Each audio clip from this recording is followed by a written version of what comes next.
Aj Michelle Obama čelila pochybovačom. A dneska inšpiruje milióny a milióny ľudí. Prečo by si nemohla aj ty? Keď si sa už rozhodla ísť raz na tú cestu, tak v nej pokračuj ďalej. Na tej ceste budeš stretávať zástupy ďalších a ďalších ľudí. A keď už budeš na tej ceste, tak určite príde nejaký sused, ktorý ťa stiahne naspäť, alebo kamarát, alebo kolega.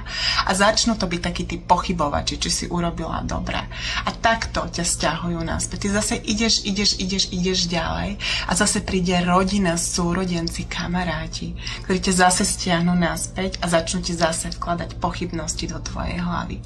Čo je tvoja úloha? Pozri, len takto ďalej ísť krok za krokom a postupne tých všetkých kamarátov, rodinu len takto odstraňovať. Tí, ktorí na tej ceste nemajú byť s tebou, jednoducho odídu. A ty len pokračuj vo svojom sne ďalej.